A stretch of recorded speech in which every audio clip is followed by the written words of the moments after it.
standard song, a la George Gershwin or Rodgers and Hart. I mean, Picture Los Angeles, 1979. The Troubadour, a temple of sound, sweat, and stardom. Guitars echo through the walls, drinks clink in dim light, and legends drift through the backstage halls like ghosts of rock and roll. But on one particular night, the music stopped. A young assistant burst through the door, pale and shaken. Linda Ronstadt, the golden voice of her generation, had just stormed out of the green room without a word. No argument, no explanation, just a single glance at the performer list. And she was gone. For years, no one knew what happened that night. No headlines, no interviews, no gossip columns could ever crack the mystery, because Linda wasn't the kind of artist who fed on drama. She built her image on grace, not chaos, and when something cut too deep, she stayed silent. But silence has a limit. After decades of rumors and restraint, Linda Ronstadt is finally breaking hers. In a rare, unfiltered moment of honesty, she revealed the names of 7 musicians she never forgave, the ones who bruised her pride, betrayed her trust, and reminded her that behind every harmony, there's dissonance. These weren't petty grudges. They were emotional battle scars, stories buried under fame, loyalty, and quiet revenge. And the most shocking part, some of these names belong to her closest friends, because in the golden age of rock and roll, power and ego ruled louder than the music itself. And Linda, she saw it all. Before the Eagles ever ruled the radio, before Hotel California became an anthem, Don Henley was just Linda's drummer, a quiet, focused musician playing behind a woman the industry didn't yet know how to define. In the early 1970s, Linda Ronstadt was the rising star of the West Coast sound. Her voice was magnetic, soft enough to soothe, powerful enough to shake arenas. She took Henley and Glenn Frey under her wing, giving them their first real break. Night after night, they played in her band, learning the ropes, absorbing the rhythm of fame from her spotlight. But as the Eagles took flight, something shifted. Fame has a way of rewriting loyalty. The humble drummer became the frontman of his own empire, and the same man who once carried her equipment now carried an ego that could fill a stadium. By 1975, their paths crossed again backstage at the Universal Amphitheater. What should have been a warm reunion turned into the moment Linda would never forget. Henley, confident, careless, maybe a little too full of himself, sneered at her music, telling her she should stick to covers and let real songwriters speak. For a woman who built her entire career on heart and artistry, the words hit like a slap. Linda didn't argue. She didn't beg. She revoked his tour credentials that same night and never looked back. Whispers spread quickly through the canyon. They said Henley's temper was growing, that his nights blurred into parties, and his ego had outgrown his gratitude. To most, it was just another rumor in the rock scene. But to Linda, it was proof of something deeper, the dangerous transformation of fame. Years later, she would describe him privately as a climber who lost his soul chasing the summit. And with that, one of her first and deepest wounds in the industry was carved, not by a rival, but by someone she helped create. But that betrayal was only the beginning, because the next name on her list would humiliate her in front of a live audience. And this time, the damage wasn't just professional, it was personal. It was 1968, the year of chaos, counterculture, and rebellion. The Doors were at their peak, and Jim Morrison had become both rock's poet and its cautionary tale. Linda Ronstadt was still fighting for her place in a world dominated by men with microphones. Every performance was a battle for respect, every lyric a declaration that she belonged on that stage. That night, at a private after-party near the Whiskey A Go-Go, she thought she was among peers. The air was thick with cigarette smoke and ego, musicians trading stories, pouring drinks, chasing the night. But when Morrison entered the room, the atmosphere changed. He was already drunk, shirt half open, eyes wild with confidence and chaos. In a blur of charisma and arrogance, Morrison spotted Linda and decided to make her part of his performance. He grabbed her hand, pulled her toward the stage, and before anyone could react, he tried to kiss her. The crowd froze. Some laughed, others stared. Linda pulled away instantly, but Morrison stumbled, hitting the mic stand and nearly bringing the entire setup crashing down. The music stopped. The whispers started.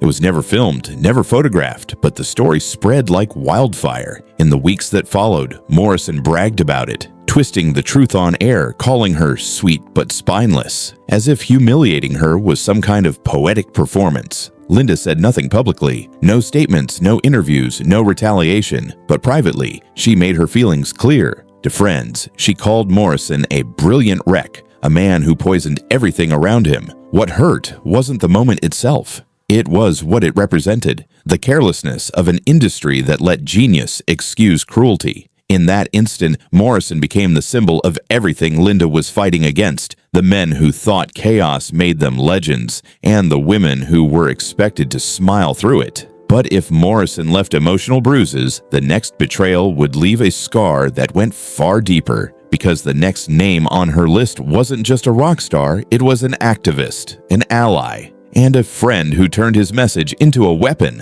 By 1976, Linda Ronstadt wasn't just a star. She was a voice for something bigger. She performed for causes she believed in, lent her name to movements that mattered, and stood beside fellow artists who used their music to push for change. And one of those allies was Neil Young, the poetic firebrand of protest rock, a man who seemed to live and breathe rebellion. The two were invited to perform at a benefit concert for farm workers, a night meant to raise awareness, unity, and hope. For Linda, it wasn't about fame, it was about conviction. But when the lights hit the stage, that sense of unity fractured under the weight of ego. Backstage, tensions brewed. Neil dismissed her ideas about the set list, waving off her song suggestions with the kind of arrogance that only confidence and success can breed. He told her that her sound was too commercial for the cause, as if purity of purpose required stripping away every trace of joy. The moment that truly broke her came later that night. After the show, reporters asked Neil about the collaboration, and he smirked.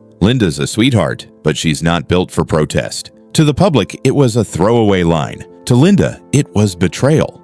Here was a man she admired, someone she thought shared her passion for truth, reducing her to a symbol, not of strength or artistry, but of superficiality. She left the venue in tears, humiliated, realizing that the same movement she had championed could be twisted to belittle her. Behind closed doors, she described Neil as loud in message, cruel in execution. It wasn't just a clash of egos, it was a collision of principles. For Linda, activism wasn't about being louder than others. It was about empathy, humanity, and integrity. After that night, she never performed with him again. She chose silence over spectacle, dignity over drama. But the universe wasn't done testing her yet, because the next betrayal didn't happen on a stage or in the press. It happened in the studio, in a moment of supposed collaboration where creativity turned into cruelty, and the man behind it was one of music's most unpredictable geniuses.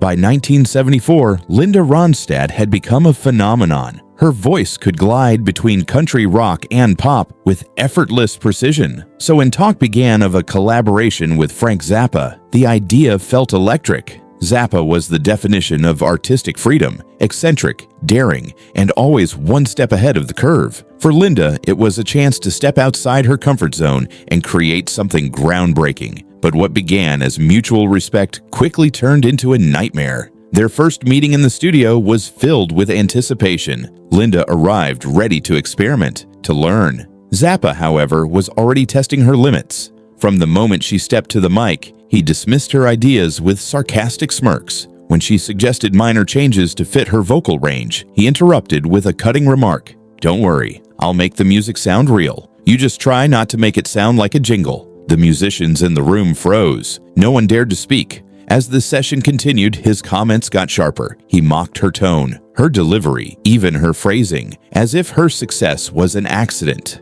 not earned. Then, in front of the full room, he stopped the music and sneered, "This is what happens when you hand real music to a pop singer." The silence that followed was heavier than the insult itself.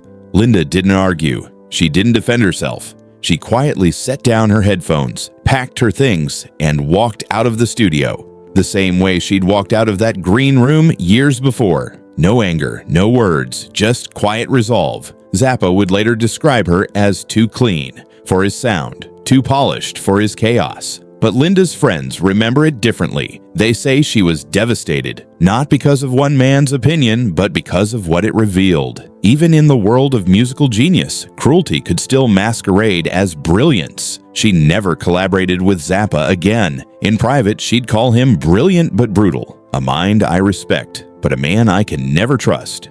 And yet, if Zappa's arrogance cut her artistically, the next betrayal would strike somewhere deeper, because this time, the man who turned on her wasn't just a colleague, he was family. In the warm glow of Laurel Canyon, music didn't just echo, it intertwined. It was a sanctuary of artists and dreamers, where talent and trust blended as naturally as harmonies on a Sunday afternoon. Linda Ronstadt and David Crosby were at the heart of it, two voices that defined an era bound by mutual respect and a shared vision of what music could be, raw, real, and revolutionary. For years, they moved in the same orbit, recording sessions, jam nights, endless conversations about freedom and sound. Crosby's harmonies were legendary, and Linda's voice could elevate any track she touched. Together, they represented the purest form of collaboration until the day ego shattered it. It began during a recording session in 1978. They were working on a vocal track, something simple, something they'd done 100 times before. But when Linda suggested a small key change to better fit her range, Crosby waved her off. "You should learn to adapt," he said casually, barely looking up from his guitar. The room went still. To him, it might have been a throwaway line. To her, it was a knife. The argument escalated fast. Words they'd both regret, emotions neither could take back. But what truly broke her wasn't the fight itself. It was what came after. Days later, their clash leaked to the press. And then, Crosby did something she could never forgive. In an interview with Rolling Stone, he called her manufactured, a voice shaped by producers, not passion. For an artist who'd spent her career proving that her power came from within, it was the ultimate betrayal. Linda didn't respond. She never did. Instead, she chose silence, her most dangerous weapon. Crosby's name was quietly banned in her circle. Musicians were told not to bring him up. His songs disappeared from her tour playlists. And just like that, he ceased to exist in her world. Behind closed doors, she described him as a warning sign, proof that even the brightest minds can be swallowed whole by ego, drugs, and fame. To her, Crosby's downfall wasn't just personal, it was symbolic. A reminder that even the most beautiful music can rot from the inside when pride becomes the melody. But while Crosby's betrayal was personal, the next would cut deeper. Public, cruel, and unforgettable. Because the man who hurt her next didn't do it behind closed doors. He did it in front of cameras, microphones, and an entire audience. By 1979, Linda Ronstadt was untouchable. Every album she released turned to gold. Every concert sold out, and every note she sang carried the weight of a decade she helped define. She was no longer just the queen of the canyon. She was one of the most powerful women in rock. But power attracts envy. And in Cleveland that year, envy found a microphone. The city was alive with the buzz of a massive music festival, a melting pot of legends, rising stars, and a new breed of rebels trying to prove they belonged. Linda was one of the headliners. Elvis Costello, the sharp-tongued face of punk's new wave, was still the brash newcomer, clever, defiant, and eager to burn bridges in the name of authenticity. That night, when the cameras turned toward Linda, the crowd roared. Her voice filled the venue, smooth, commanding, effortless. But somewhere in the crowd, Costello watched with disdain. Later, surrounded by reporters and flashing bulbs, he smirked and said words that would follow her for years. Her set was background music for brunch. The remarks spread like wildfire. Radio stations repeated it. Magazines printed it. For the first time in her career, Linda wasn't being celebrated. She was being mocked. Still, she didn't explode. She walked backstage, found Costello, and asked for an explanation, maybe even an apology. Instead, she got something worse. Drunk and arrogant, Costello stared her in the face and threw another jab, colder, sharper, final, before turning his back and walking away. That was the moment Linda understood something about the new generation of rock. Rebellion without empathy was just cruelty in disguise. To her, Costello wasn't punk. He was poison. He didn't challenge the system. He thrived on tearing others down to feed his own myth. And she wanted no part of it. Years later, Costello would publicly express regret for his arrogance during that period, but Linda never acknowledged it. To her, forgiveness was meaningless when the intent had already been exposed. That moment marked a shift from the old guard of mutual respect to a new era of artistic cynicism. But even that sting couldn't prepare her for the final name on her list, because the last man wasn't wild or reckless or cruel for show. He was polished, professional, and every bit as talented as she was. But behind the surface of collaboration, Linda found something even colder than cruelty: control. By 1982, Linda Ronstadt had seen every side of the music world, the magic, the madness, and the manipulation. So when the opportunity came to work with Paul Simon, one of the most respected songwriters alive, it felt like a full circle moment. A duet between two icons, two voices that defined generations. On paper, it was perfect. In reality, it was the final heartbreak on her list. From the first rehearsal, the chemistry felt off. Simon was precise, almost obsessively so. Every note, every syllable, every breath, he dissected it all like a scientist studying a specimen. At first, Linda brushed it off as artistic passion, but soon the corrections turned into criticisms, the guidance into control. He'd stop her mid-take to fix phrasing that didn't need fixing. He'd rewrite lyrics without asking. He'd offer advice that felt less like mentorship and more like condescension.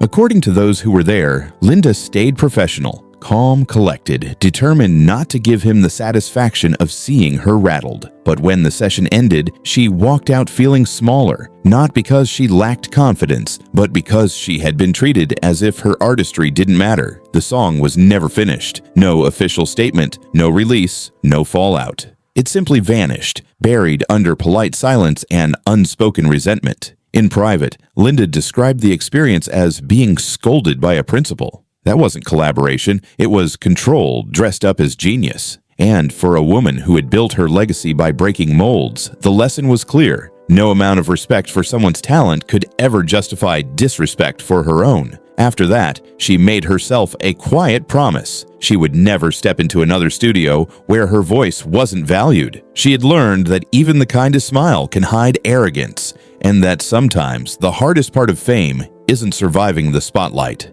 It's surviving the people who share it. With Paul Simon, the list was complete. 7 names, 7 wounds. And after decades of grace and silence, Linda finally let the world see the truth. Not for revenge, but for release. For years, Linda Ronstadt carried herself with a grace that needed no defense. She never chased headlines or responded to insults. She simply let her voice do the talking. But behind that calm presence was a woman who had seen it all: the arrogance, the betrayal, the quiet disrespect that came with being a woman in a man's world of rock and roll. Maybe that's why she stayed silent, because she understood something most never do, that silence can be power. It wasn't fear, it was control. She knew that speaking too soon gives others the last word, but waiting gives her the truth. Those 7 names weren't a revenge list. They were reminders. Each one taught her something about survival, ego, and grace. She learned that talent means nothing without integrity, and that sometimes walking away speaks louder than shouting back. Through it all, she never lost herself. She kept singing, kept evolving, kept proving that the strongest voice isn't the one that demands attention. It's the one that doesn't need to. Linda Ronstadt's story isn't about grudges, it's about boundaries. And in finally breaking her silence, she didn't destroy reputations. She reclaimed her peace. Because in the end, the most powerful song isn't always the one the world hears. It's the one that lets you heal. So what do you think? Was Linda right to stay silent all those years? Let us know below. And don't forget to like, subscribe, and join us next time for more untold stories behind music's greatest legends.